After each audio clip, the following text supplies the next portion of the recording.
recorded live from the secret underground lair of Crimson Cowl Comics and Collectibles. This is the Crimson Cowl Comic Club Podcast.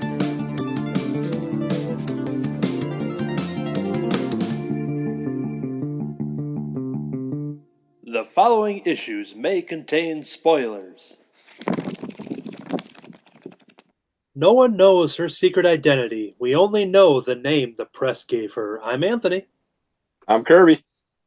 And I'm Katie. Welcome to issue number 319 of the Crimson Cowl Comic Club Podcast. Every time we record, we talk about comic books. On this week's show, we've got two club discussions, a one-shot for What If Minnie Became Captain Marvel, continuing on with their Marvel and Disney collaboration one-shots. And then we are wrapping up the four-issue miniseries with issue number 4 of Marvel Zombies Dawn of Decay. And then as a reminder for some upcoming ones, Minor Arcana, Batman Full Moon, What If Mickey and Friends Became the Fantastic Four, Doctor Doom and Rocket Raccoon. And if we pick any more club discussions, that'll happen in the preview segment, which will be later on in this episode. But before that happens, then we'll have the weekly reviews. That's where we go back and forth and talk about those books that we've been reading. They could be new, they could be old, but we're going to talk about them there. So that is the lineup for the show. We're going to jump right into the club discussion. All right, here is the one-shot for What If Minnie Became Captain Marvel. Inspired by Ms. Marvel Volume 1, issues number 1 through 4, our story finds the Chronicle newspaper reporter Minnie Mouse tasked with the expose on a new hero on the scene in Duckburg, Captain Marvel. But Peg-Leg Scorpion complicates her plans with an attack on the Chronicle building. To make matters worse, John D. Rockerduck and the Beagle Boys attack Scrooge McDuck's money bin, and when Captain Marvel shows up to stop them, Minnie discovers an incredible secret about her past. What is Minnie's connection to Duckbird's sensational new hero, Captain Marvel? This comic is done by Steve Bailing, Luca Barberi, Giada Perissinotto, Lucio Ruvidati, Laura Tartaglia. All right, so there we go. This is another one-shot taking the Marvel and Disney properties and mashing them together. Had a lot of duck-related comics, and then now as we get into the end of last year and into the new year, we are getting some more Mickey Mouse characters, but we still got our duck characters in here as well. But yeah, so this is a one-shot issue. This is very much inspired by the original Carol Danvers Ms. Marvel comics before she had taken on the Captain Marvel moniker, and basically consolidating the first 4 issues into a one-issue story through the Mickey Mouse, Minnie Mouse, Donald Duck, Scrooge characters, all of them. And yeah, so this is an action-packed issue once again. What we're going to do is just kind of talk about this and see what our thoughts are. Katie, you want to kick it off first for What If Minnie Became Captain Marvel? Absolutely. This was such a fun comic. I have no interest either way in Captain Marvel, and I still really enjoyed this. I'm like, oh, this was so much fun. I'm a Disney adult. I try not to be an obnoxious one, but I am one. And this was actually, I think, a quality comic. You can definitely see that they're pulling so many Silver Age influences into this story, while still like keeping it very in Minnie Mouse's purview. You know, she's always stylish. And of course, I'm reading it in her falsetto voice the entire time, and it just felt so perfect. I'm going to call out a couple of moments that I really liked because there was some pretty funny dialogue in here. So there is a scene where some bad guys are attacking at the Chronicle, and Scrooge McDuck says something along the lines of, "Oh, are these the reports on ancient Mesopotamian peoples and their architecture by Ludwig von Drake?" And then the guy says, "Yes." And he says, "Perfect. It's a heavy enough topic to be useful in this situation." And then he throws this giant stack of papers at the bad guys. I liked that. I was like, oh, that's such a great pun. There's one where Peg-Leg Scorpion says, "Do you know why they call me the Scorpion?" And Minnie says, "Well, because it's your zodiac sign." And then Minnie Mouse deadlifting like one of those vending machine like size coffee pots and being like, ah, thank you so much for coming today. Can I get you a coffee? Like just the image of this tiny little mouse with her high squeaky voice being like, can I get you a coffee? While deadlifting this giant vending machine. That was really funny to me. Um, I'm just going through the old camera roll here.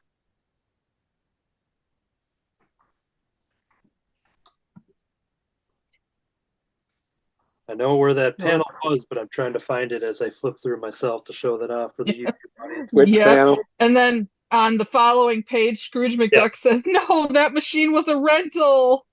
So their poor deposit is not getting returned back to them. And then we see kind of a flashback to when Minnie went to kind of go ask for her job at the Chronicle, and Scrooge McDuck is busy because they're having the usual Friday morning magical attack from the witch Magica Dispel. And I just was tickled by the idea that, this is just like a regularly scheduled thing. Fridays at 10, Magic Wizard Battle. Pencil that in, drop all my calls.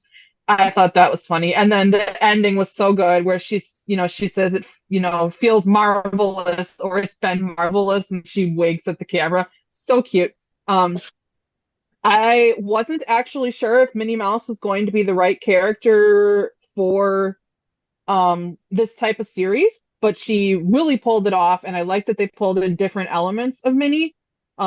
Really fun. Continue to enjoy this, and it's it feels both like a very modern comic, and if you told me this came out in like the 70s, I would say, yeah, that makes perfect sense. Great comic, loved it, really enjoyed it. Continues to be a great entry in this series, and that's my review. Excellent. Kirby, thoughts on this issue? I love this one as well as the others. My favorite part was when she chops the tip of his scorpion tail off. It's like take the only thing away from him that actually does anything. There's so many characters that have that one main thing on their outfit, and they got these huge outfits. And then I love Magica coming in, trying to go after his first penny, which he's always trying to protect all the time, while they're standing on top of millions and billions of dollars of other coins that they could just grab and go with. But yeah, this was very well done, very enjoyable. I like how they introduced the character and stuff and her powers and everything in here. It was well done. Yeah. I think it's safe to say that I am the resident Captain Marvel fan here at the Crimson Cowl Comic Club, so I was very much anticipating this issue, even though we have the Captain Marvel title and the outfit and everything.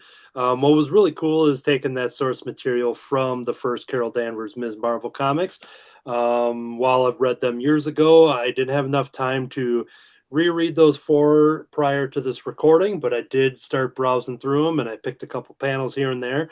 And the Scorpion and these characters were all part of that too. So it's fun to think that someone like the Scorpion, who's typically in Spider-Man comics and everything, in my head I'm thinking, okay, did they just grab this character, throw him into this story? But it was fun to kind of be reminded that the Scorpion was part of that original Carol Danvers Ms. Marvel.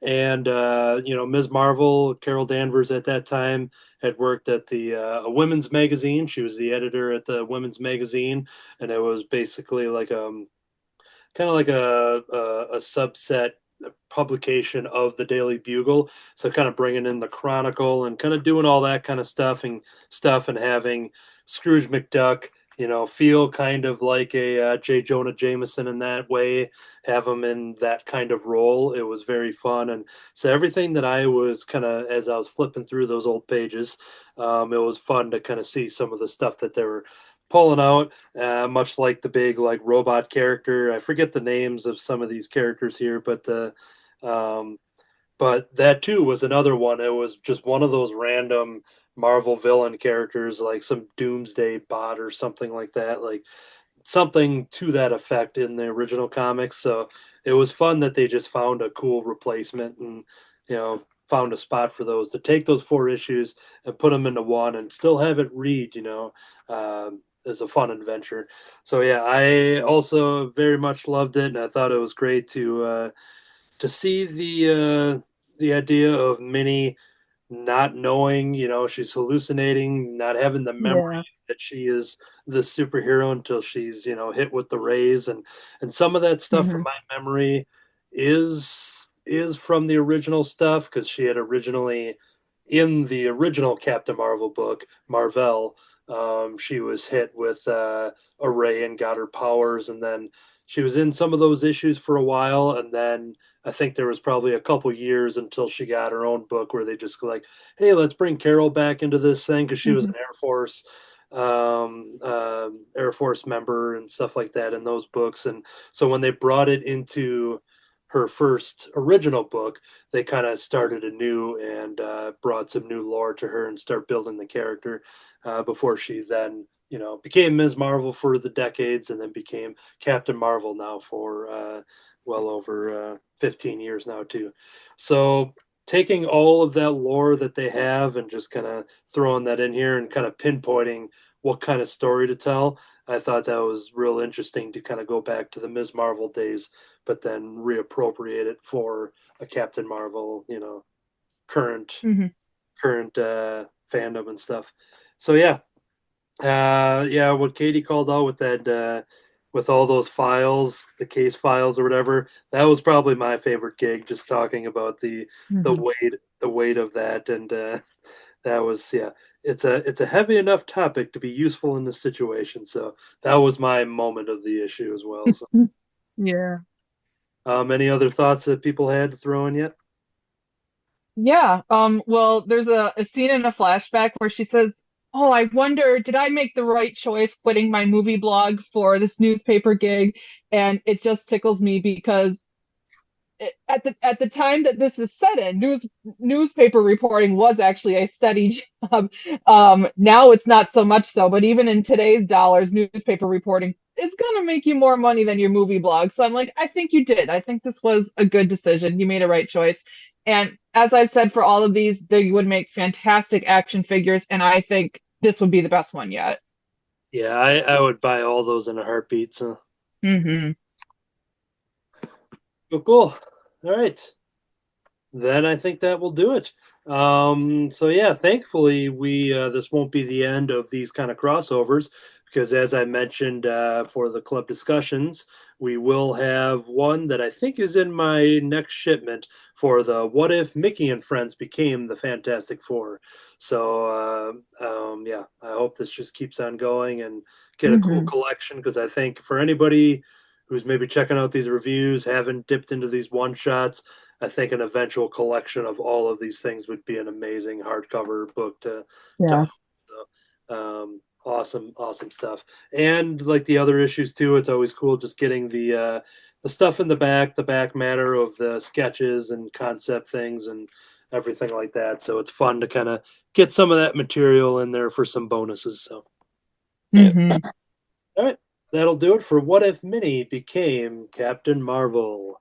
All right, now we are going to jump over to ending a four-issue miniseries here. As I get back to my screen, we are talking about Marvel Zombies Dawn of Decay, issue number 4. A shocking revelation. Groot and Bruce Banner are now questioning everything they think they know about the zombie virus. It's zombie is capitalized. That's interesting. Zombie with a capital Z. That's taken over the city and their friends. But to be sure, Banner needs to secure a sample from Captain America. Suited up in a Hulkbuster armor and flanked by Iron Man suits, the duo must again face off against the Avengers. Are the heroes and all of humanity doomed to a permanent zombie fate? Or will Groot step up and be the hero Captain America believes he can be? This comic is once again done by Thomas Krajewski, Jason Murr, Rochelle Rosenberg, and VC's Travis Lanham. All right. As we mentioned, we've all been pretty positive about this kid-friendly, all-ages take on the Marvel zombies, and having Groot being the center of it, along with the Hulk, and having them being, buddy cop comedy type of thing, and having them make their journey throughout these issues to get to Avengers Tower, to get to the lab and do the research and realizing, that it wasn't Groot's fault for the cause of this, and rooting it back to Captain America, and figuring out, where it goes from there, and trying to get the samples, and doing everything they can. We had talked about some of the issues, kind of the middle issues, just being like, all right, we're just getting from point A to point B, and maybe not a lot of stuff is happening, moving the story, with exception of moving the characters to get to the story points. I think this issue here is probably a good example of a finale issue of like, all right, let's throw everything at them and just, have full out action. So we're going to go ahead and start talking about this. Let's kick it off with Kirby first. Your thoughts on Marvel Zombies Dawn of Decay #4? I liked the run. It was enjoyable, but it was more kid friendly, very simple, very quick. It's like even this one, you almost could have threw a fourth issue in, just because it's like you get one page reveal in the end, instead of giving a little bit of a story to how they actually took care of things in the end and stuff. But yeah, I'd say my favorite image. There is no favorite part or page or anything really in here. My favorite image was when the raccoon comes out of the vent and Rocket comes crawling out of there all zombified. But yeah, it just, when I got towards the end, I'm like thinking that there's another issue coming, and then the end. So it just fell a little flat at that end point. But other than that, it was good, but very, very quick and simple read. So yeah, it feels like, all right, here's our test experiment of having a more kid-friendly Marvel Zombies title. Here's our 4-issue story. Let's put it in a trade paperback, see how sales are, and leave it open. And then as we get teased with the end, they definitely have other places to go. So, curiosity, if they did another volume, would you be on for that one, just for the wanting more of this tone, or you feel satisfied? Yeah, I'm a sucker for zombies. And Groot. And so, just because you mentioned the Rocket one, I just have to mention then right following it, then the awesome image of him on the Hulk. Yeah. Much like him normally riding Groot there, but that was just a cool image to see those two. That was cool. Katie, thoughts on this issue? Yeah, so echoing what Kirby said, it was fun. It was simple. I appreciate that I'm probably not the target audience, but I still enjoyed it. I think it's a really good proof of concept for, all right, can we do a Marvel zombie story in something that is all ages friendly? I think there's definitely room to do that. And I do applaud them for taking that risk, because I imagine there was discussion around that, since previous Marvel Zombies run have not been accessible to all ages. I would, if we did it as a club pick, I would like to see them cover the X-Men doing Marvel Zombies. I think that would be exciting. Not too deep of, literary analysis. I just had a couple things that I wanted to call out. This is so bad. So I read this at the first time I read this, it was 2 o'clock in the morning, because I'm on Katie time right now. And there's a scene where the Avengers are fighting against Hulk and Groot and all the Iron Man suits. And out of nowhere, we see these laser beams just eviscerating an Iron Man suit. And I was like, oh my God, it's Homelander. There's Homelander in this book. And then I remembered what I was reading, because that would be absolutely terrifying. It wasn't Homelander, it was Zombie Captain Marvel, but there was a second there I was like, oh my God, this just became really dark. And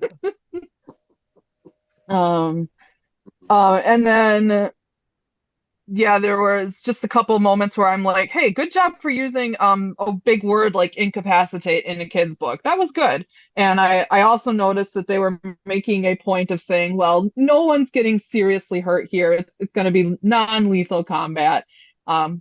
A fun adventures punch 'em up, and at the end we saved the day, and it was pretty good.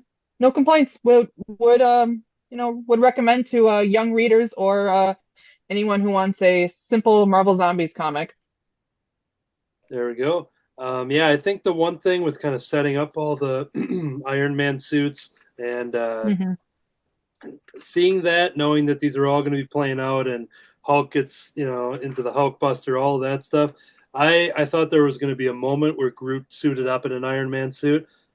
Oh, that'd be awesome. I was just for the imagery, not that he needs any of the mechanisms and whatever help, but Hmm. just the imagery, and probably it'd be funny, like if something, let's say the Hulk was in a jam, and then all of a sudden you see an Iron Man Hmm. suit save him, and then you just see the mask come up and it's Groot's smiley face or something. That would be so cool. I was waiting for a moment like that, but yeah, I enjoyed it thoroughly. I thought it was a lot of fun, and like what Katie was saying too, just being a good kind of test subject of if they can play with this type of medium for that age group in further volumes. I would definitely love to see where it picks up.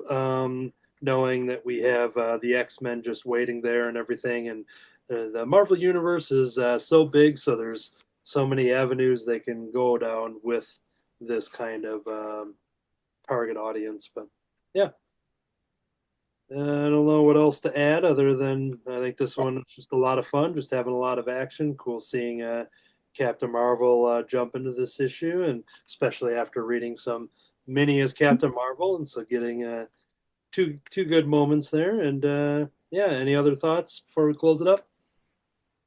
All right, No. that's gonna do it as far as we know for Marvel Zombies Dawn of Decay issue number 4. And just because it's here on the back, advertisement for an upcoming club discussion for that Fantastic Four Mickey and Friends crossover. We reached out to our resident duck expert, D. Brad Gibson from Cartoonist by Night, and sadly he wasn't able to make it to this episode, but we'll put the signal out there again for more of the Disney crossovers. And yeah, that is going to do it then for the club discussion. Let's jump over to the weekly reviews. First up for me is graphic novel I was excited to see in the previous catalog. Knew nothing about the creators, but I thought the title was funny and the cover looked adorable. We are talking about Kay's Car Can Go Anywhere. Join Jay and Kay on a breathtaking graphic novel adventure as they go on the ultimate road trip in the world's greatest car. Tadpole Jay is ready for a lazy Saturday in Lily Pad City, but his big sister Frog Kay has other plans. They're going on a road trip. Kay built a spectacular car that can go anywhere, so Jay packs them a picnic lunch and off they go. Beyond the lakeside cliffs, through the spiky spike forest, and past the domed city of Fafa. But when the road gets blocked at the Waterfall Mountains, they get stopped right in their tracks. Or do they? Because when Kay says her car can go anywhere, she really means anywhere. This graphic novel is done by Jonathan Toon and Eleanor Doughty. All right. Once again, I just saw the title. I saw the cover. If you're watching us, Crimson Cowl Comic Club on YouTube, you could see some of the visuals that we have in companion to some of these reviews. And yeah, I wasn't familiar with these creators, but I'm a sucker for just jumping into blindly into what looks to be a kid-friendly, all ages. Yep, all ages graphic novel. And this did not disappoint. We have Lily Pad City. We have her characters, who is a Jay, who is a little tadpole here. J and K. This is their home, and these characters are basically they're living together. Jay is getting ready to make some breakfast. Have a lazy Saturday that they talked about. And just as Jay was getting ready for this day, Kay came in and said, "All right, I built a car. We're going to get in and go on a road trip, and it's going to be a lot of fun." Jay wasn't really that into it, but they buckle into the car and they get ready to go. And one of the biggest obstacles they have to figure out is that, well, they live on top of I think like a garage or a mechanic or some kind of other business, but they're basically on the second floor. So we see their house here, and just immediately they have to think like, all right, you built this car on a second story building, so now we have to try to get this car down from the second story. But that's the least of their troubles, because this Kay's car can go anywhere, as the graphic novel lets you know. And they're ready to ride. There's just some fun action shots of these frog characters that are just zooming around. And as I'm reading this here, we're just getting a lot of fun scenic views. This is a lot of gorgeous work. Graphic novel, when you kind of see the design of the characters, and I say simplistic, but very adorable. But what's interesting contrast is that the cities and the landscapes, everything around it is so widely detailed and complicated and gorgeous and painted. This is them running through. Let me get the name of these here. They're rolling. There's a rolling herd of giant wheel snakes. So there's a lot of interesting creatures that are just kind of like interesting designs that are all created in this book here. But as I'm flipping through this, and this car can go anywhere, I'm just looking at noticing all of the beautiful scenery and realizing that this must be something to the strength of the artist of being given this, of where they were probably having a field day with that. Maybe if you get a book and you're like, oh, I got to draw a lot of stadium scenes or city scenes or cars, and maybe that kind of work may not be the most thrilling for some artists. And you could tell that this person excelled and definitely had a passion with just drawing locations, basically, and nature, and landmarks, and mountains and waterfalls. And here's an awesome double page spread here, just to really show just how detailed and vast all this landscape work is.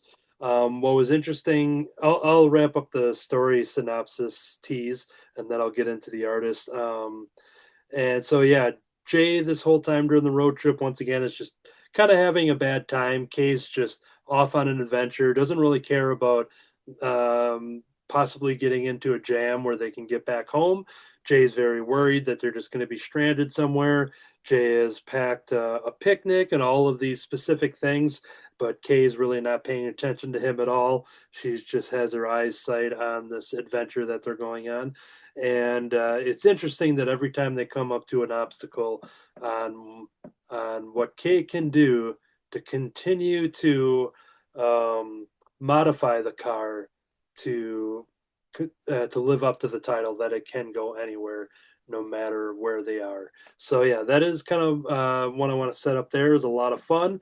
I looked into the artist Eleanor Doughty, or Doughty, and I looked into her work, and I think she classified herself as a location illustrator. And you look at her Instagram, and you just see that she's been like all over the world, and she'll like sit in front of a building in a different country, and start painting that, and add her own little flourishes to it. And there's just so many like that, where she's drawing outside and she's traveling and doing all that stuff. So when you look at her Instagram, you wouldn't know that, like, oh, this is a graphic novel artist, and this is their first graphic novel. And I'm very curious to see what led to this, because it's definitely working to the strengths of Eleanor's work with doing the location drawings. This was a gorgeous piece of work, a lot of fun, really cute and adorable. And if Kay's car could go anywhere, if that car would go to a second graphic novel, I would buy another one, because I had a lot of fun. Kay's car can go anywhere. Kirby? Kermit in there? No Kermit, no. Figure with a K there. All right, we got Deadpool Pool Party, featuring Deadpool, Dog Pool, Cat Pool, and Mouse Pool. This is by writer Mackenzie Cadenhead, artist Enid Balam, color artist for Cifuentes Soho, and letter VC's Joe Sabino. And it's got a ton of stories in here, but I'm not going to give titles out. I'm not going to show too much, because they're all like anywhere from 2 to 5 page stories, so I don't want to ruin things and stuff. But we start out, we get to visit McDeadpool's farm, EIEIO, and on that farm there are some pets that like to take out any threats, EIEIO. And then we got Deadpool Dog finds Deadpool hanging around, and as a reward gets himself a special bone that he finds in this story. And we get a Deadpool dog takes a journey to do something that gets the attention of another certain troublemaker. It's really hard not to ruin those things. We also get a story where Kidpool and Deadpool play a famous scene from Lassie, and they get a bonus out of the experience. Yeah, that'll give that a fun away for sure. Then there's be careful letting some pools in your bar. It may cost you a fortune, especially if they're playing a game on you, playing a bar trick on you. Then we got those moments when there is a smell that draws you in. Just be careful where those smells are coming from. You never know what that little aroma is that's so enticing that you're headed towards. Then we got a couple pet pools have a Tom and Jerry moment, trying to be quiet while getting a snack from a certain elemental that's trying to. It's all bedridden because of a hospital stay. Then we get balloon animals mixed with real animals, which can definitely be an interesting outcome when you start to cross balloon animals with claws on them.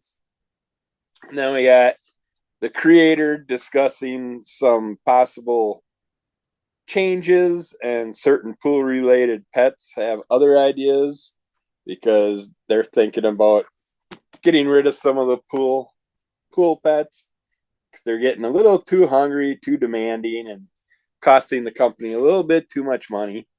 And then there's a little Christmas story in the end that ends up coming up with some extra little surprises from the storyline, some fun surprises. But yeah, so that was really fun. I thought it was, seeing as they didn't have a listing of a bunch of different stories, I thought it was going to be just one big overall story. I was very happy. It was a bunch of little ones. And this one, again, is one of those books that very, very few words, but ends up taking you longer to read than if it had a bunch of words, but very enjoyable. So. All right. Excellent. The dog's giving Deadpool a little bit of tongue there. Oh, yeah. Some snow angel action from the other ones. Yep. Excellent. All right, let's jump over to Katie. What you got for us? Okay, this week I have Star Wars Visions featuring Peach Momoko telling us the story The Followers of Anak. This is a completely wordless comic. If it weren't for the dramatist persona at the beginning, I would not have even known that these characters had names. Peach Momoko is doing the story, art, and cover. I really enjoy her work. I think it's really pretty, and so this was an easy buy for me. So the good. Like I said, I think her art is very pretty. And this comic in particular gives me vibes of both Hayao Miyazaki's manga and Jeff Lemire. So pulling from some really cool influences there. Another thing that I like is, so in the old EU, they had Star Wars Visionaries, which was basically very artistic or literary what-if interpretations of Star Wars stories. Different than Star Wars Tales, which was more, humorous and goofy what-if. And this reminds me a lot of that. They are taking a story out of, Star Wars continuity. I'm not really sure when it's set in here. Either concurrent with or sometime after the Empire, and telling it with no words, just through art, in an art style that we don't often see in American comics right now. So I thought that was really cool, honoring and extending that legacy. And I find it no coincidence that they both have visions as a part of their name.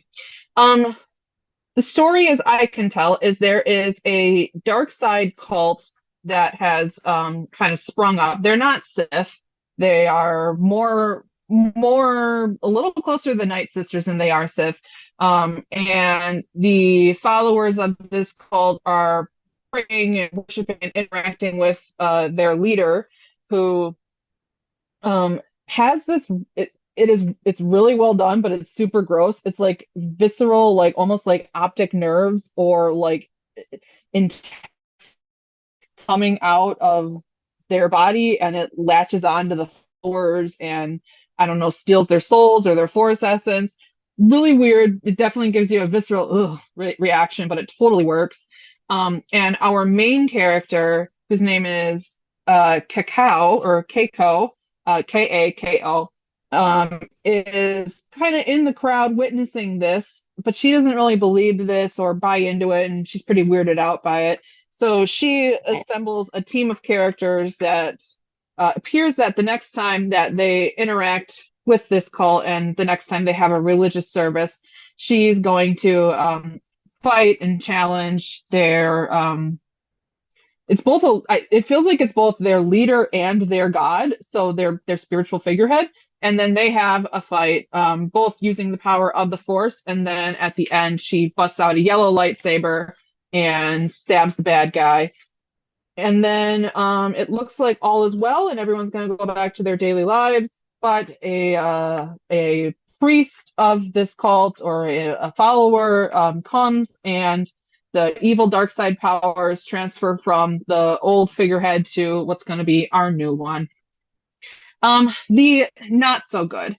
So I'm torn on whether I think this comic would be better with a few words in it or not.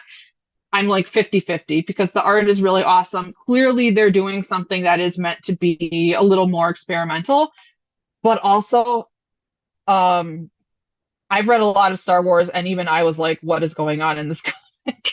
Like even just like if you don't want to do dialogue, even a couple like labels like instead of a scene transition, that would maybe help something.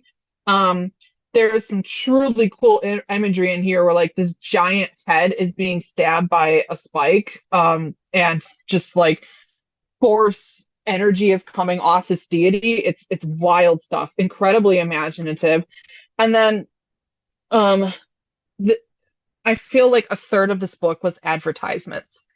And while I both understand the need to make money on this, to me, it was a detriment to telling out a very visual story. So I actually think this would go better in a compiled edition with some of the other Star Wars Visions comics, where you might pay your $40 for the edition, but it's all there, because this feels like a really good like art piece that I don't want to have interrupted. So I would definitely think that this would flow better if it were presented in a collected edition without the ads. And there is going to be a Visions, let's see, they're calling it a Treasury edition coming out in August of this year. So hopefully that'll be included. But all of the Vision comics that I've read so far, I think I've done 2 of the 3, are stunningly beautiful. The art is awesome, and it's just so cool to see this very different interpretation of Star Wars. I would say if you do want to read this, get yourself the Treasury edition. I think you'll enjoy it. That is my review for The Empire. Check it out. All right. Going into my next one here. Archie is Mr. Justice, issue number 1. This is a brand new 4-part Archie premium event limited series. Wow, a lot of words there. Young Archie Andrews possesses super strength, super speed, invincibility, and an undying urge to do what's right for the world. His only weakness is his need to see the good in others, no matter how terrible they may be. His beloved hometown of Riverdale isn't the welcoming town it once was. Mr. Laatsch tried to turn it into a more modern luxury city instead, which pushed a lot of families out and left a lot of buildings uninhabited. A lot of the old-timers, quote-unquote, stuck around, but without progress and the financial stability to keep anything viable, it's looking more and more like a ghost town.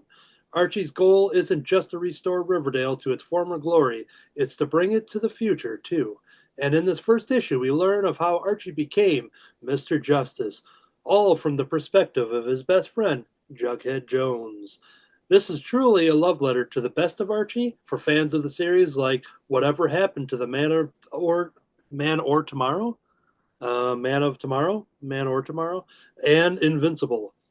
This is done by Tim Seeley, Mike Norton, Glenn Whitmore, and Jack Morelli. All right, it's an Archie comic, so I'm buying it. Done by Tim Seeley and Mike Norton, who I love from the Revival series. So, yep, I'm definitely buying it. Has this cool homage here to the Superman cover, and very much looking like a Golden Age comic book. This is a different take on the Archie superhero concept. They have the pure heart, the powerful character, which we normally see in the Archie comics whenever they do the superhero stories. And it's still, a lot of the Archie fun and stuff like that, just mixed with superhero antics and the like. But this one brings it down to a very serious tone, not dark and gritty, not overly mature and violent or anything like that, but very realistic in the sense of superhero comic books. Like this would be a serious Marvel or DC type comic character, but cast with the Archie characters themselves. Archie Andrews, we see just basically just how interesting this kind of new tone is in Riverdale, as we have Fangs Fogarty and his group, and Betty and Veronica and Reggie, and they're all kind of hanging around with him. Jughead's still kind of an outsider character, kind of getting picked on, but he's standing up for himself and always has some good quips to say. Archie Andrews, who is kind of noticing this in Jughead and just kind of following him around, and Jughead just kind of, you see there was a rift somewhere, and Jughead basically saying like, well, I gotta go, I've got a secret lair, and no, you can't come see it, and just kind of Jughead being the outcast and the introvert character. And this, I think, does a good tease for the story, just to kind of set it up. So I will reveal this within the first couple pages. But as Jughead's walking along, the city's broken. There's a lot of construction. There's just a lot of doom and gloom of what happened before. And Jughead basically has a near-death event of him slipping and literally almost falling on these spikes here. But he is rescued by the reveal that Archie Andrews is a superhero. To Jughead's surprise, he does not know this, but they have a continued discussion in the secret lair, which he's immediately welcomed in. It's funny that Jughead is a secret lair and not the superhero, but that's just Jughead being Jughead. And I think the main thing of going on in this comic is debating, finding the good in everybody, as the synopsis mentioned, where Archie is just kind of putting himself into the position here to try to save everybody, regardless of who they are, and trying to see the good in every single person. And there's a moment where a big giant tanker type of thing comes in and is terrorizing the city, trying to get this Mr. Justice, the superhero, out, as he has the secret identity as Mr. Justice.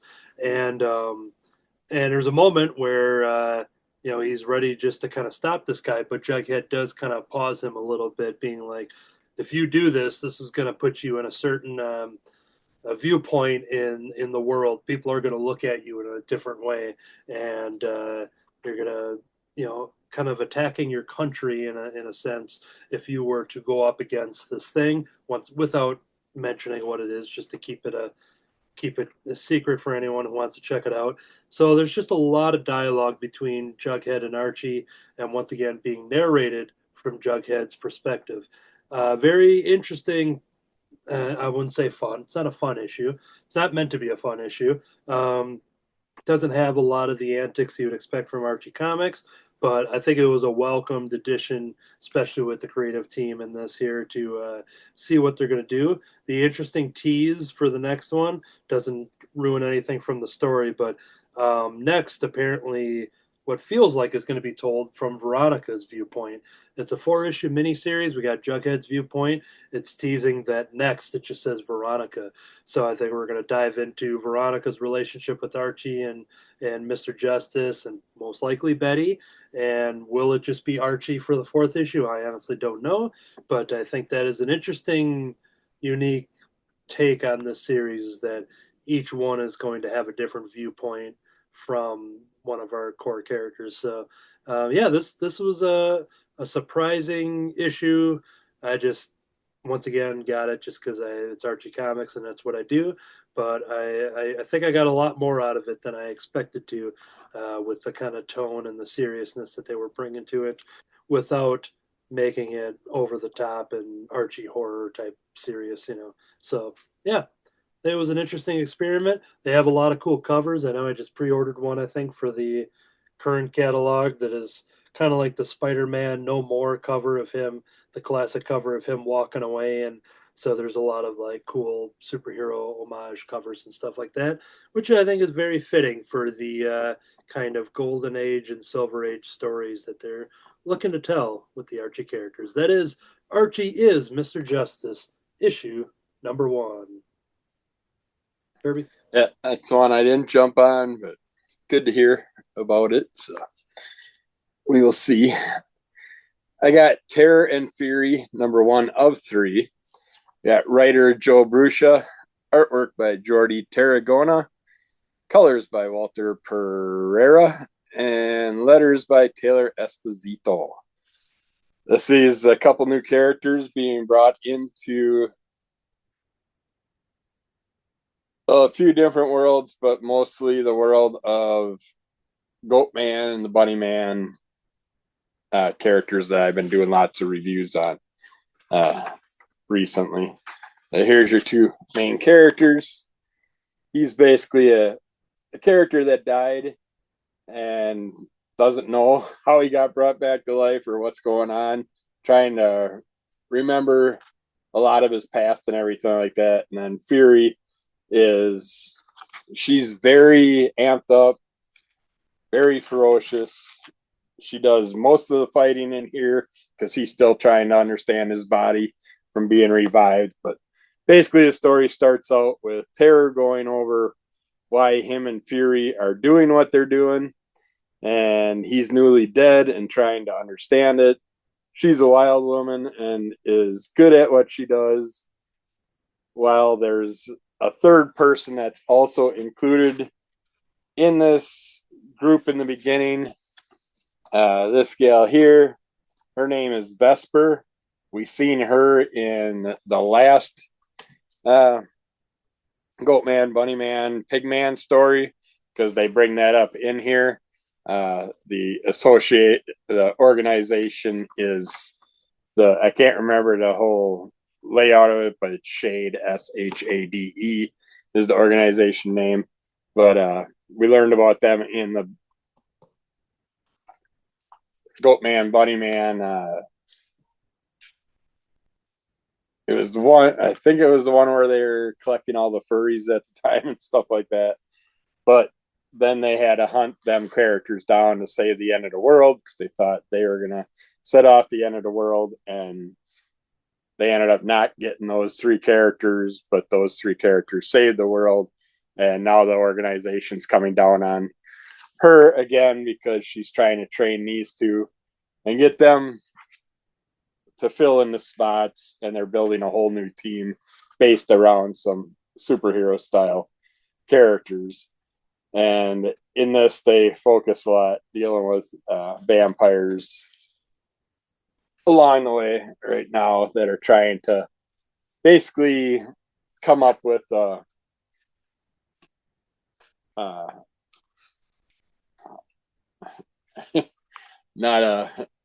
some type of injection that'll give them the ability to be out in the sun, make them more immortal, where they won't be able to get stabbed in the heart and things like that.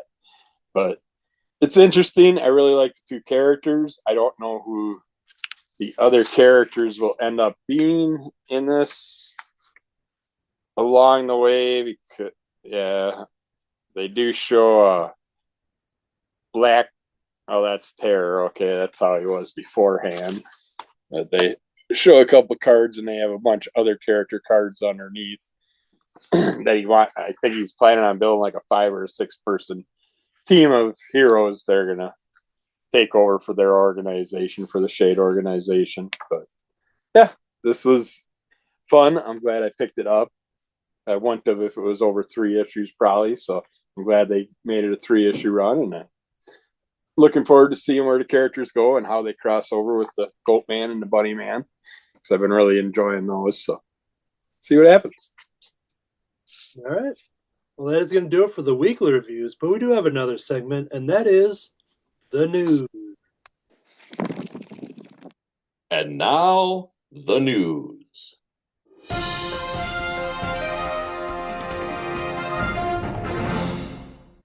Okay, welcome to the previews preview. We are going to be talking about all the catalogs today, kicking off. These will be the January catalogs for products coming out in March 2025 and beyond. So, kicking it off first with Marvel. This one, I must have missed the news of the copyrights and where they lie. So I was very excited to see this. But we have a Godzilla book coming out of Marvel Comics with Godzilla versus the Fantastic Four. And, I just looked at the creative team for the first time. Ryan North, John Romita Jr., and cover art from Adam Kubert. Great team there. The battle of the century starts here, the start of 6 sensational action-packed issues with Marvel heroes battling the king of the monsters from its many different eras. How will Godzilla's lore mix with the mighty Marvel universe? Find out as history is twisted when icons like the Fantastic Four, Spider-Man, Hulk, and X-Men and Thor go face off against one of the greatest monsters of all time. Oh, that's cool. So yeah, I didn't read the synopsis prior. I just saw Godzilla and a Marvel thing, so I'm like, yep, I'll get that. And yeah, it'll be cool to see that each book is looking to be a different Marvel team that is going to be squaring off against Godzilla, and that will be a lot of fun. I don't know if the creative team gets shifted around. I'm just skimming through the synopsis, and I see the name Silver Surfer pop up, so he must have something to do with this Fantastic Four issue, obviously. This sounds fun. I'm definitely getting Godzilla versus Fantastic Four. So, Kirby? Yeah, I got Pooluminati. A little play on the Illuminati. Number 1 by Zach Garman and Alexis Quasarano, Todd Nook, and Enid Balam. We got the elite pools assemble. There are those who hold power and those who hold the secret power in the world. Those who shape the world around us, who pull the strings unseen. They are the Illuminati. Or, wait, no, that's Illuminati. So what the heck does the Illuminati do? It's too secret, but Wade Wilson is about to find out. The most elite Deadpools across the multiverse assemble, and they need the 616's Deadpools, but will Wade, with Ellie's help, prove himself worthy of the Illuminati? And even if he does, will the conspiracy theory they uncover spell disaster for pools everywhere? And I was going to hold off because they weren't saying how many issues. I figured I'd get the trade down the road if they were doing more than one issue. But there's a little plus. You get a Princess and Ellie Pool short by Quasarano and Balam. I love Princess. I love seeing her in the storylines. So, yeah, I had to get it because of that. Excellent. Jump over to Katie. Yeah, so I have What If Mickey and Friends Became the Avengers? So continuing the theme that we've been reading, I thought this sounded really fun, and I'm not ready to give those comics up yet, but it is going to be Mickey and friends taking the place of the adventures as they fight against Gladstone Loki. It's going to be available on March 5th and will cost $5. Check it out. I'm in. Yep, that was the next pick I had as well. So that is officially a club pick. So what I'm going to do here is make sure I take a picture of that cover that I brought up here, so I can remind the club and throw out the D Brad signal too to get them in for that issue. So yeah, let's see here. If I had anything else new from Marvel, that might be it. Anything from you, Kirby? Yeah, my last one, which I usually don't buy these, but I want to check out at least issue 1 of Web of Spider-Verse, since they're going to have 3 new characters. Your 3 first appearances in a book. I'll grab it. And this is by Matt Groom. I don't have my glasses on. Jordan Morris, Greg Pak, Chris Elipoulos, Luciano Vecchio, Chris Elapoulos, and more with the artwork also. The War of the Multiverse is coming. Spider-Man and his spider compatriots across the Spider-Verse are the guardians of the web of life and destiny, but they are heading for a confrontation with the other arachnid multiverse of the symbiote variety when they come into conflict with the Venomverse. In the build-up to the eight-fisted confrontation, meet three new Spider-Versers to see who has what it takes to fight in the Web Wars. Could it be Count Parker, Spider Prowler, or maybe Spider Hulk? Find out inside. Spider Hulk and Count Parker sold me on that one, so I gotta know what kind of characters they are. But that is it for me for Marvel. Right. Anything left for you, Katie? Yep, just the Visions Treasury I mentioned earlier. That's available for an early pre-order. And other than that, unless we have a club pick, I'm done for Marvel. Okie doke. So yeah, we will definitely do that Avengers book with Mickey Mouse and friends and everything. All right, jumping over to DC, something I also missed the news on. I was very delighted to see in the catalog. We have DC. My list just mentions DCX, so I don't know, whatever. DCX Sonic the Hedgehog. It's a crossover event unlike any other. The monstrous dark side crosses dimensions to invade the world of Sonic the Hedgehog, seeking the ultimate power. Sonic and his friends have faced everything from mad scientists to ancient spirits, but the forces of apocalypse may be too much for them. Thankfully, the full heroic might of the Justice League arrives to back them up. Don't miss part one of this unique crossover event. Recently, I'd seen the Sonic the Hedgehog 3 movie. It's my favorite of the three Sonic movies thus far. I just love all this. They're making a fourth Sonic movie, totally in a Sonic era at this moment. And to see this on the DC page, I was not expecting it. So I was super excited. So yeah, we're going to have Justice League and Sonic the Hedgehog teaming up against the forces of Darkseid and the Apocalypse. I'm checking that out. That new Knuckles series is really fun too. Very fun. Really. All right, I'm checking out Peacemaker presents The Vigilante and Eagly double feature #1. It's a story consult by James Gunn, written by Tim Seeley and Rex Ogle, art by Mitch Gerads and Matteo Lally. We got the Vigilante story starts when Peacemaker has disappeared. It's up to Adrian Chase, the Vigilante, and Peacemaker's bestest friend to find him. The crime bosses of Evergreen must pay. Blood will be spilled. Oh, wait. You say Peacemaker is just on vacation? Uh-oh. Don't tell Adrian. Meanwhile, Eagly and his sidekick, Chris Smith, a.k.a. Peacemaker, are exhausted. After kicking out of a bunch of Nazi lizard dudes, it's time to head to the great outdoors for some fresh air and a much-needed vacay. But when their commute is co-opted by a bunch of masked, it's up to a certain Eagle hero and his pet human to get themselves and some dumb, innocent folks out of quite the pickle. Will lives be lost? Duh. But I'm picking up the first issue. I was going to wait for the trade, but I can get it for 50% off, so I'm going to at least get the first one. So I had the same conversation with myself because James Gunn's name is attached to this, but I don't know. I didn't look into it too much to see because I think they have another writer on there, if I'm not mistaken. Tim Seeley sells me on it, of course. Yeah, so, yeah, it's loving everything that's going on, and we're going to get some more. Rex Ogle and Tim Seeley were the two writers.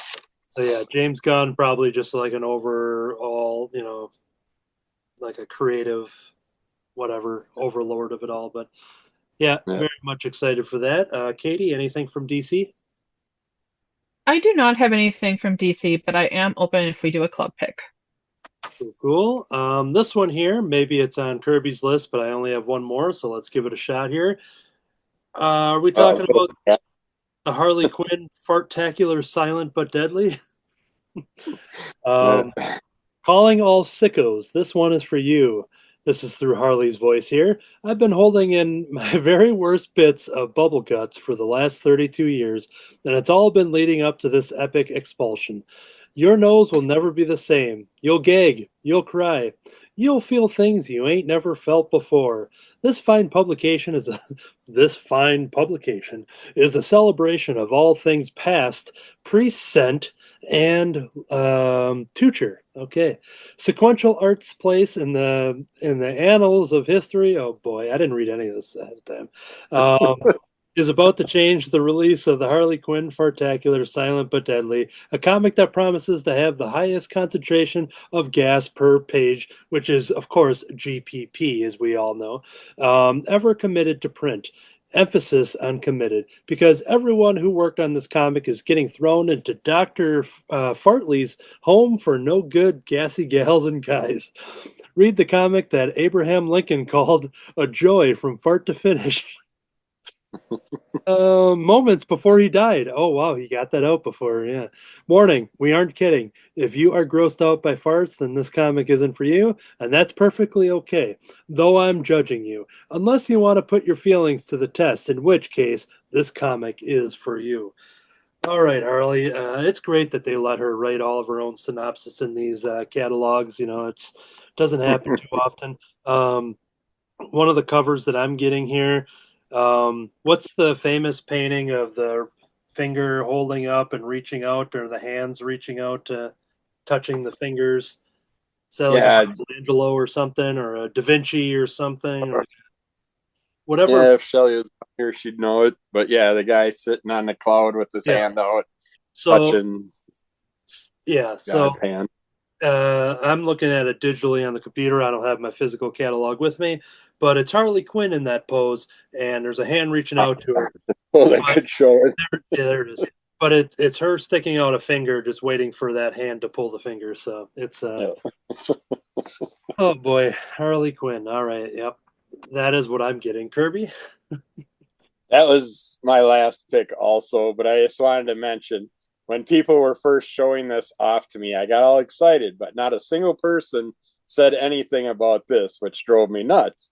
Because after having our banana scented cover, I expected something from this. But it is full of real farts you can smell with your nose. Real artificial rub and smell farts are in the books. So that made me definitely grab it. I'm like, you guys can't pass that up after the banana cover.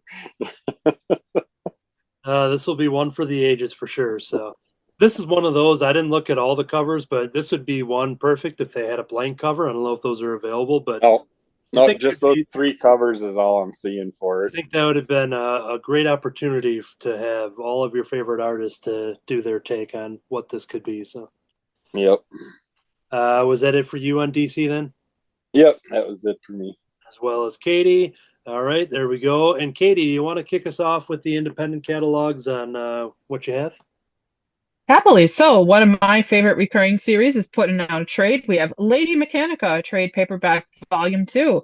It's being published by Image Comics, forced by Joe Benitez, M.M. Chen, and the cover is by Sia Oam.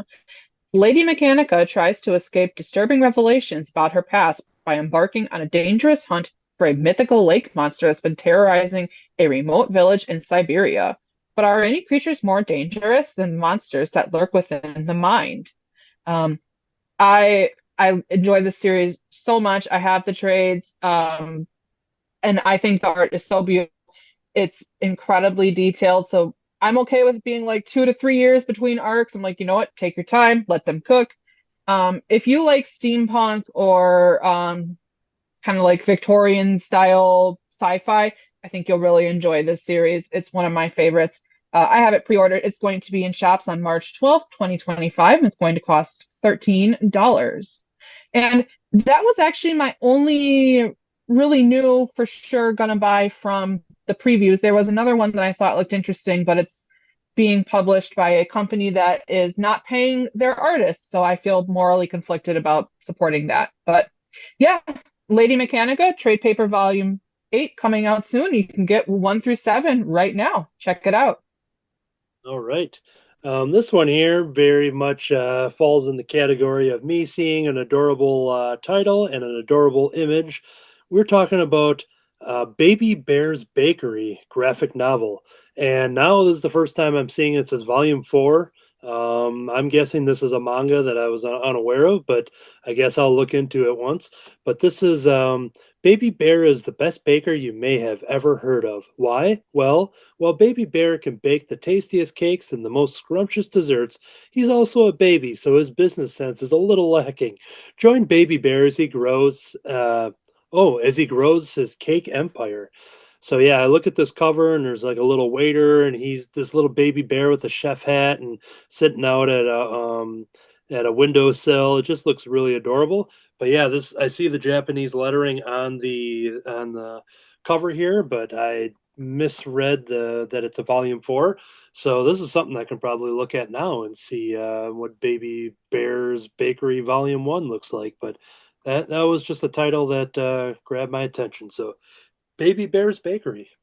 Kirby? Oh, Tiny, start joining the manga world. Got a couple. We got Space Ghost, Johnny Quest, Space Quest #1. This is by Joe Casey, writer, artist Sebastian Perez.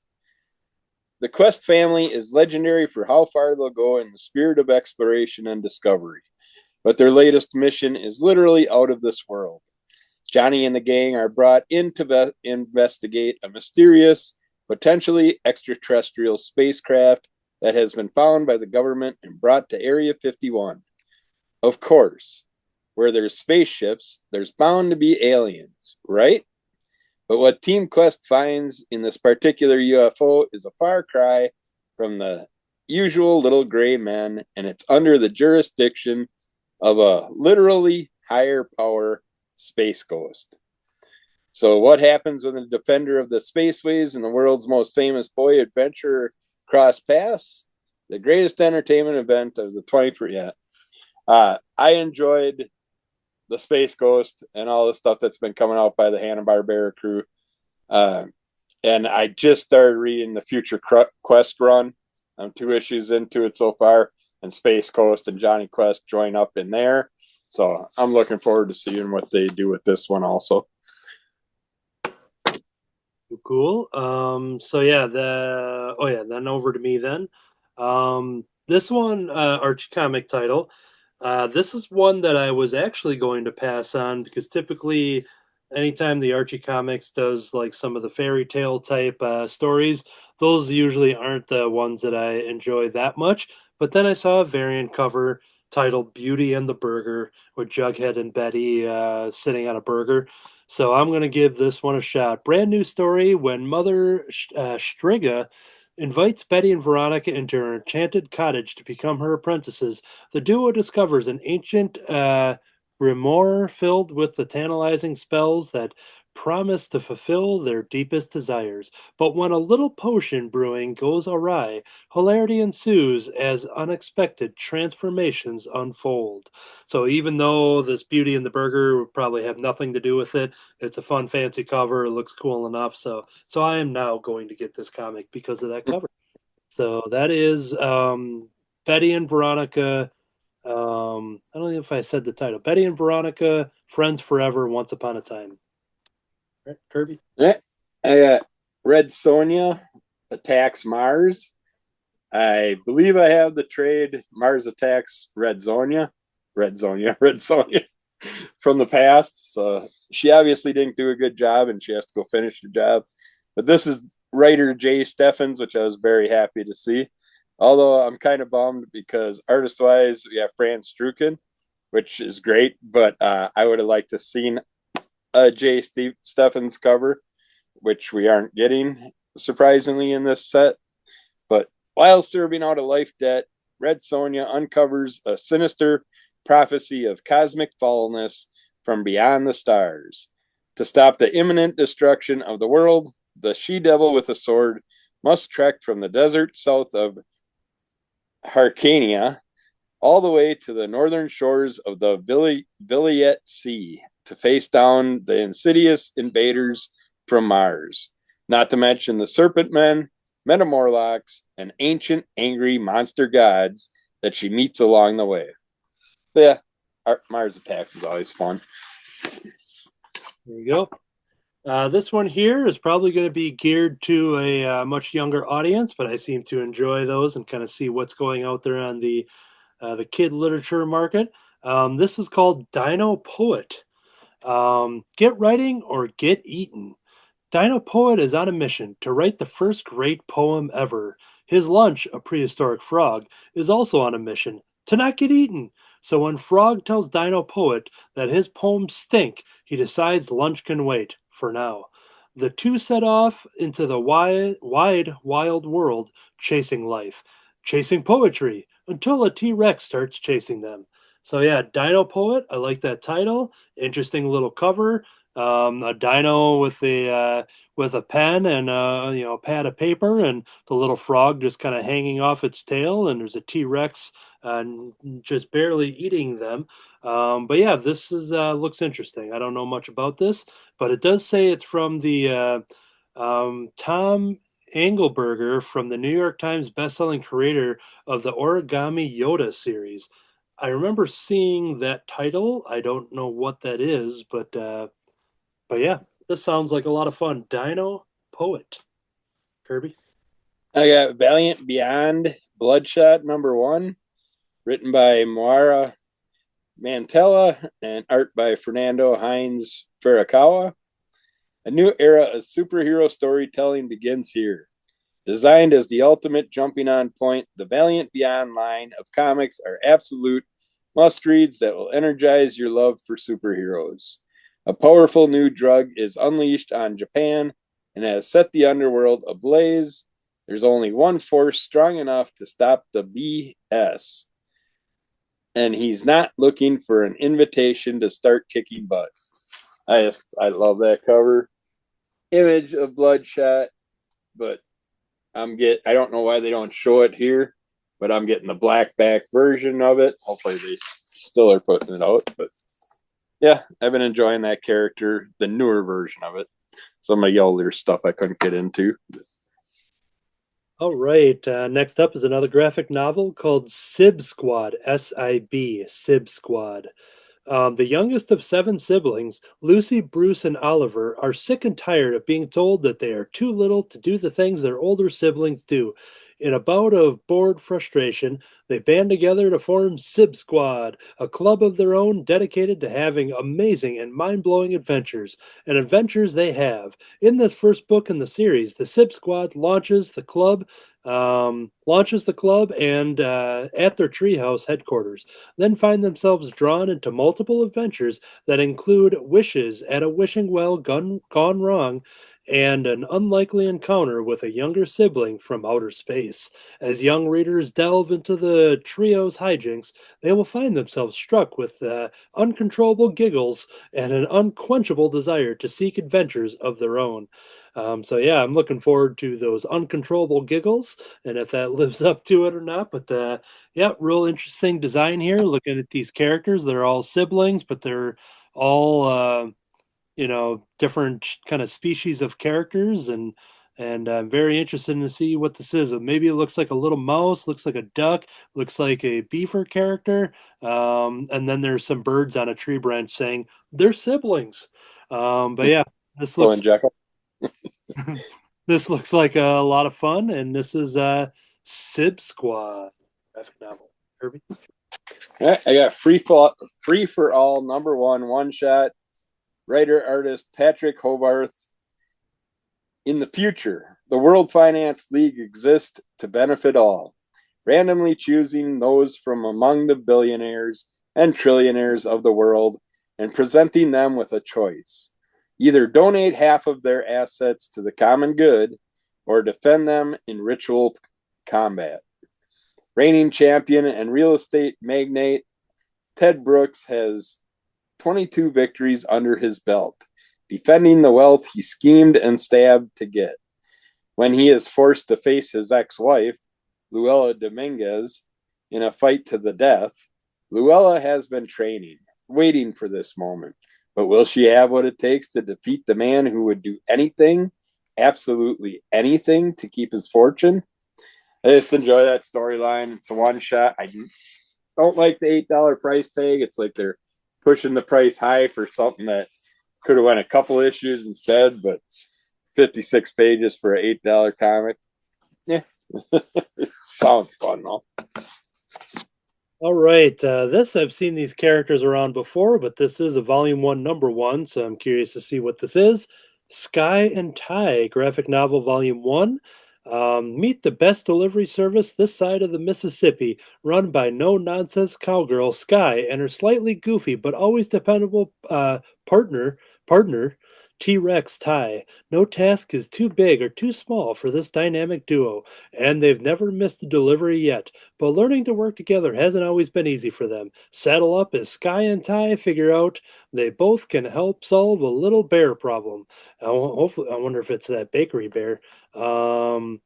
And teamwork and some speedy thinking save the day when they tackle getting their first package to its destination just in time.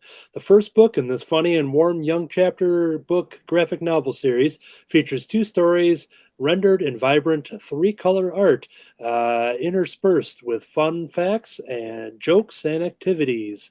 But yeah, this is an adorable T-Rex, and there's a cow, like a young cowgirl riding the T-Rex, and they're going through and apparently delivering packages. Sky and Ty. But yeah, I don't know if I've seen this in like a free comic book day sample or something, but the names and the characters look familiar. But apparently this is a Volume 1 collection here, so we'll see what it is. Sky and Ty. Howdy, partner. Herbie?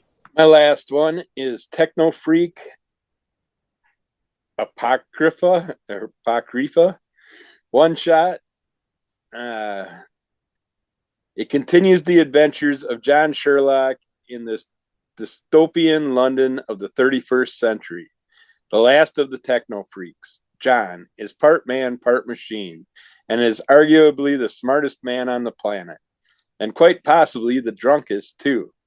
Meet Maurice, John's sarcastic robot cat, and Loretta, the love of his life, as well as Neville Brady, a one-man wrecking crew, and Greta Kraus, Neville's no-nonsense German sweetheart. It's an action-packed roller coaster ride as John rights wrongs, fights foes, and saves damsels in distress, but mostly hangs out in pubs, living his best life. I love the Techno Freak series, and I was happy to see that. Again, the price tag's a little high on that one, but we can make it up for things we love. And my last one, and I don't think you mentioned this, but the Universal Monsters Mummy. So this one here, let's see, gets through all this here. A stunning new vision of the seminal horror film like you've never seen before. Helen is a woman born to 2 worlds and belonging in neither, forever haunted by a cursed encounter as a child. When unknown voices bring her back to an Egyptian dig site from her past, Helen will unknowingly play an unexpected role in the rise of the monster known only as the Mummy. I've been digging these 4-issue miniseries of the Universal Monster stories. We had Frankenstein, we had Dracula, we had Creature from the Black Lagoon, and now we got the Mummy. I figure I went in this deep, I might as well get this one as well. But then I was extra pleased to see a name attached to this one, which I would have just bought regardless. But Faith Erin Hicks, she's a creator that I often talk about, and looks like she's on the writing and some shared art chores too, if I'm reading the lineup of this description correctly, along with Lee Lorich. But yeah, this is, I'm excited. It's a new vision. The synopsis sounds interesting, and it's Faith Erin Hicks. So I am totally sold on this. That is issue number 1 of the Universal Monsters, The Mummy. Yeah, the Mummy was one of my least liked characters of Universal Monsters, so I was going to get the trade of it instead. So I will get it to keep with the collection, but save a few dollars. That's how they get us comic people. Just I don't want to get this, but I am. Yeah, I just can't take something out of the collection. I just said that about that Archie comic where I'm like, I'm not going to buy this. Okay, there's a cool cover that has nothing to do with what's on the inside. All right, I'll buy it. But that's life. Okay, so that is going to be it for our previews preview. We barely scratched the surface, so there are two excellent ways to go ahead and find out more previews items. The first one is going to your local comic book shop or your preferred online retailer if you don't have a shop close to you or one that doesn't ship out that's within your state or whatever. Go to the comic shop, ask for the previews catalog, go through the catalog. There's 500 plus pages of all these items, merchandise, collectibles, apparel, all of that fun stuff, and things that we barely could have time to talk about everything. So take a look for yourself. It's like going through the old J.C. Penney catalog as a kid for Christmas and just looking at, all the things and highlighting, circling, and dog-earing all the things that you want. And this comes out once a month, so we don't have to wait for Christmas. So yeah, it's always fun going to those catalogs. Let's say you needed another way to consume those catalogs. You could also go to Under the Call of MS.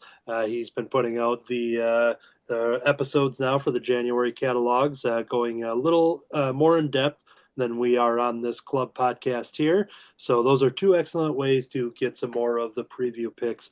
And yeah, that is going to do it. Before I get into the normal plugs, I have one other bonus plug. There'll probably be a couple days left by the time this one comes out, so I'll hopefully try to get this out a little sooner just for the sake of it. I talked about Frankie Boy Monster. I gave a glowing review of this. Saw it in the catalog, and then I stumbled across it. The creators at the Chronicon, the Kevin Smith convention in Chicago, and this is a title that was they were excited to be in the previews catalog, being distributed by Diamond. At the time of this recording, we are within the week of the big announcement that Diamond Distribution has filed Chapter 11 bankruptcy. That doesn't mean the end for them, but it's definitely not a good sign, and it puts a lot of giant question marks in for especially a lot of the small independent publishers, which includes this one right here. I think it was the Cosmic Lion Press, just to get the official dialogue here. Cosmic Lion Productions.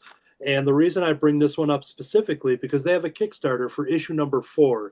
So issue number 2, I believe, was in the catalog, but these have been kind of coming out like every other month or so. But if you go to the Kickstarter, you can back issue number 4 so they can make issue number 4, and then you have the option to add on to get all the other issues. So I went, took a look, and I'm tacked on issues 2, 3, and 4, which helps contribute to the campaign. And I think that is a great direction for, especially in this time, for something that who knows if this is even going to come out in those catalogs, even if you pre-order it, even if it's available. Who knows what's going to happen with that? So this is a perfect opportunity to jump directly to the creators, support the Kickstarter and such. So I just want to give a shout out to Frankie Boy, Kirby. Is the Kickstarter just right under Frankie Boy? Yep, you type in Frankie Boy Monster, then you'll get it to pop up. It has, at the time of this recording, it has 18 days, and I think it's a little over 50%.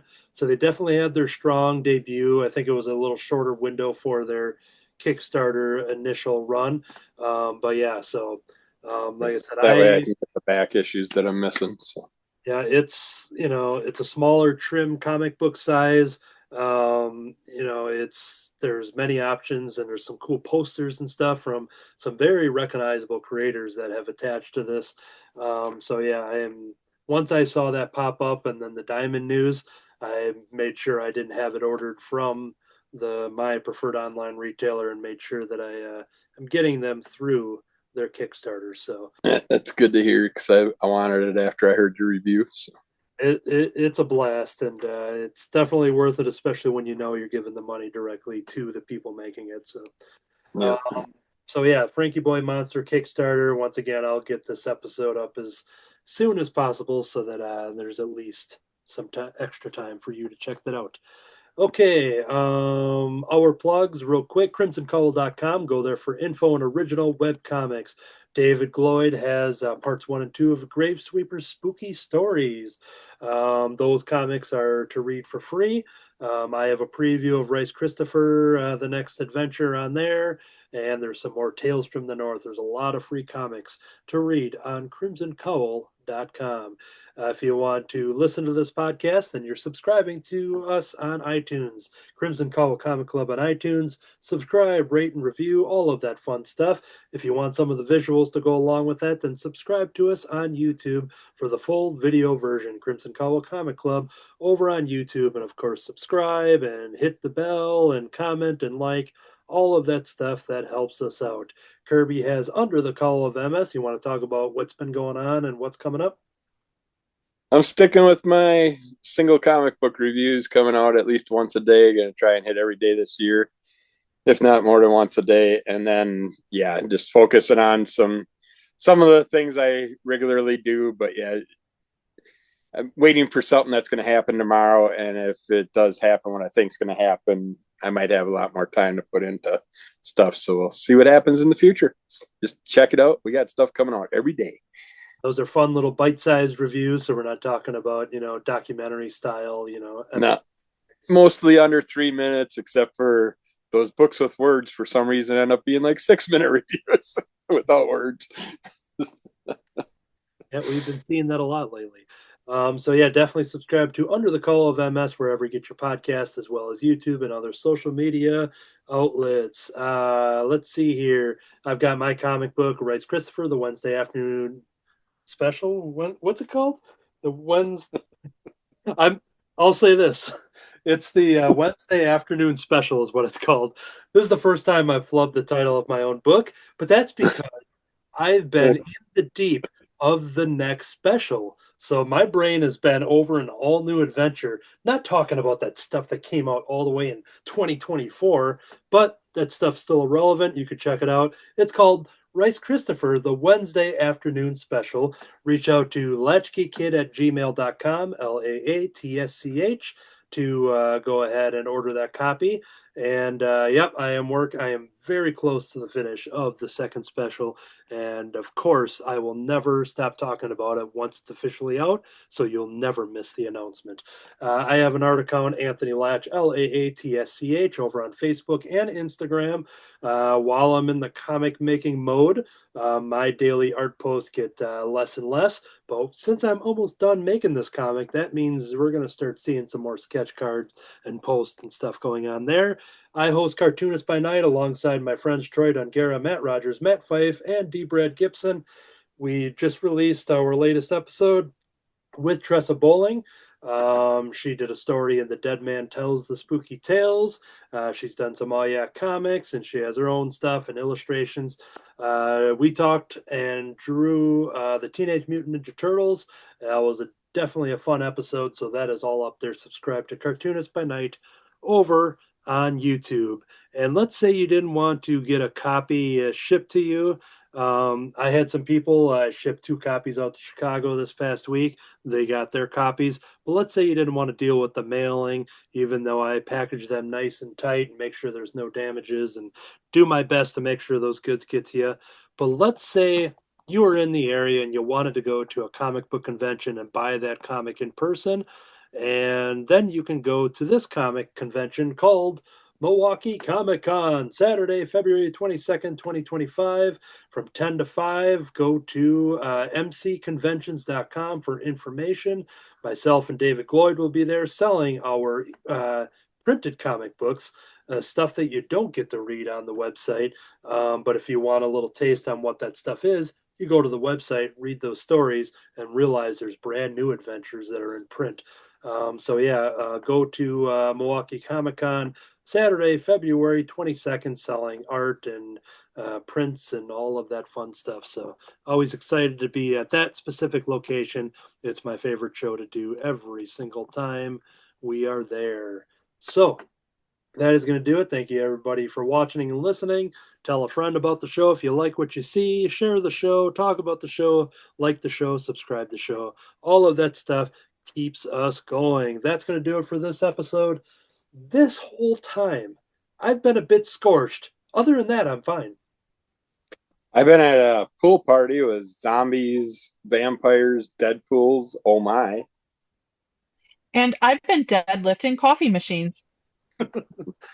To be continued.